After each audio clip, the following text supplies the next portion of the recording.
But I think today the players play with a courage, with a confidence, with a power from the first moment. And after the first chance we got against us, then we were very strong, and the fantastic goal from Barry and how we play on the ball in first half is maybe the best we have done in the season, or one of the best we have done in the season. But first time we have done it in the first half. And then how we work and how we create chances. And second half they changed to a 4-2-4. So we should adapt this, but the boys was good to adapt it. And then we, again, also like in first half, we were very, very strong in the transition. And we had all inclusive 5 big chances today. And it should be enough. I think it's very, very positive that it's the highest expected goals we have had in the season. So a lot of step in the right direction. Yes, we are disappointed for the result, because with a performance like this and when you create so much, we also want to win a football game. But I'm proud what the boys are doing and how they do it to the end of the game. In terms of that courage and confidence, you've spoken a lot about that and needing more of that. Where's that come from? Is that sort of just been a natural progression, or is that something in the last couple of weeks that's changed? I think sometimes you need good experience before you get the confidence. You have to do something to be something. Sometimes, if you work a lot with yourself, who you want to be, who you don't want to be, and who you want to be, then you can also create it before the experience. And I think our group of players, how they go into this game with this belief, with this confidence, is amazing. And it's feel me proud that we have players like this in a so difficult situation as we are, and then go on the pitch with this mentality. And and this is a strong culture. So at the half-time break, you ended up on the pitch speaking to the players, and I saw Pete giving a couple of players instructions. Was that because of the half-time change that Norwich made, and how much of an impact do you think that made on the game? They play with a back three in the first half, but very often in the build-up from them, they let the 6 drop down, so they create a back 4, and we were in good control for this. In first half, we were in good control in our pressing, and we also won a lot of balls. We had a lot of interception in first half, where we also played some good transition, but the last pass, the last action, and then we spoke about in the half about what they try to do to put more players on the high line, and then to attract us out, and then to use the red zone behind Barry and Jan and in front of the centre back. And I think we did it really, really well. And then when we saw they make a change, then we knew they would go to a back 4 and 4-2-4, and then it was just in which side we should make a jumping side and which side we should make a delay side. But the players adapt very quickly, and and again in second half we had a lot of interception and 3 big chances, 2 from when we won the ball in the press, and 1 from the build up against medium press. I don't think there's any secret made of the fact that there might be some eyes of prospective new owners on tonight. You were down there pitch side in terms of the atmosphere and the excitement of the game. How much do you think tonight was a good advert for Sheffield Wednesday? We speak a lot about the team, and a team that's mean that there is a group of people who can do something together they can't do alone.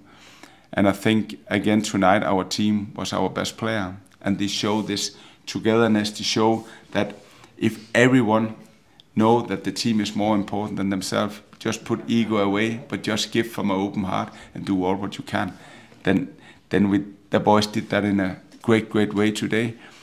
When we then think, we also take the fans, it was a fantastic atmosphere. And this team, fans and players, it was amazing. And when we also think that we have legends in the stadium today, so I think this this team, this togetherness, this, of course we are an interesting club, and of course you can see we have potential again to come back to some really, really big things.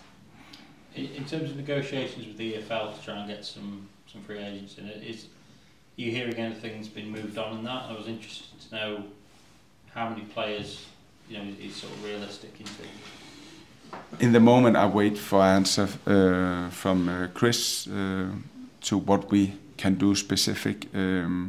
So I hope we will know more tomorrow or Friday for in which direction it will go. But in the moment, I don't have any concrete answer for the situation. I suppose the answer is you'd like 10 new players, but no. Conversation about what might be realistic, or I don't know, maybe 1 or 2. And for me, it's one thing is the technical quality or the football quality, but the most important thing is also that we find the right people who understand that they have to come to Sheffield Wednesday and be a part of a team where the team is the most important. So, and where they are ready to give something and not just get something, because there is no space for egos, there's space for strong personalities. And we have a lot of strong personalities, but they all know, hey, we are here for something that is bigger than ourselves. So let's see what we can do. Looking at Southampton, the fact that they don't have a manager, or that they've got an interim manager, does that make your life easier, harder? Would you rather things stay the same there? Of course, normally we are done with the analysis on the game day to the next day for the coming game, but of course this game we have to look at this game tonight, and then we'll see what they have done, and then we will also make a plan here. In terms of changes, obviously a long trip down there were some tired bodies out there tonight. Is it going to have to be that third game in the third game week? Can you forecast changes, or can you just not do it? Let's see how every players are tomorrow. First a good night's sleep, and then a regeneration day tomorrow, and then not really much on Friday. We have to recover. Yeah, but we'll be ready, and we will looking forward for the game on Saturday. How's Palms doing? He took a heavy one, didn't he? And he seemed to be battling through it. I hope he's okay, but I don't know. Yeah.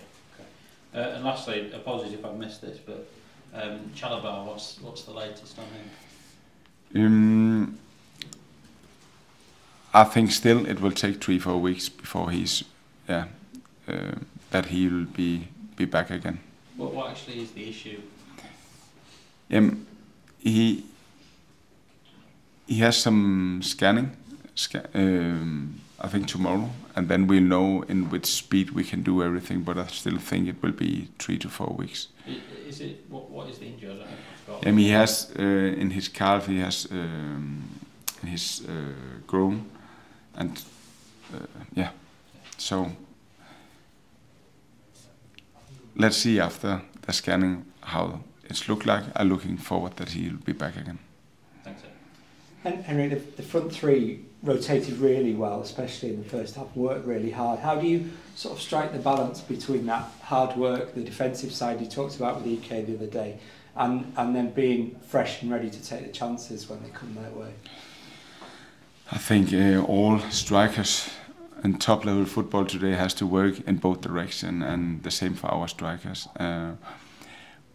In our situation, we cannot have strikers who just do a little bit defensively. We are one team, and the team has to be the best player. So we need everyone in all directions, and they are working really, really well, and they also work really well today. And so it's a part of the game that defensively you are the first pressing player. When we win the ball, you are the transition player. When we are in control or build up against organized press, you're also the guys who has to make the opposite run, who has to make the deep run, the end-west run. So it's tough to play those positions, but this is how it is. And in terms of Bailey, in terms of him getting into the team, does he have to look at Ike and try and do that side of it better, or is it a case of him offering you different good things in that sense? I think now Ugbo played again today, Yes. and I think he did it really well in West Brom, and I think he deserved to play. But I also think it can also be difficult if you always change to get a rhythm. There's a reason why the other players do it well. It's also because they have a lot of start after each other, and that's also what I have tried to do now with Ugbo, to give him some more start from the beginning, and then we will evaluate if we need new energy on Saturday or what we will do. And when you're at a club with as big a history as Sheffield Wednesday's, how important is it to connect with that history and that past through the legends? We always speak about we have a big history, and we have to remember who has written the history. This is the legends, and that they are here today. It's mean a lot for me, for everyone, for the fans, for everyone, because they are a part of us, and so I'm really pleased that they are here tonight, and also that they can come into the stadium and feel the support. Because they are legends, they are big, and so it's fantastic that they are here. I mean, obviously some of your players would be too young to know who some of them were, grew up in different countries, but is it important that they understand what these players have done for the club, or does it not really matter? Where do you sort of see that? I think everyone knows who many of the players are, because they were so big players. It was not players, it was big players.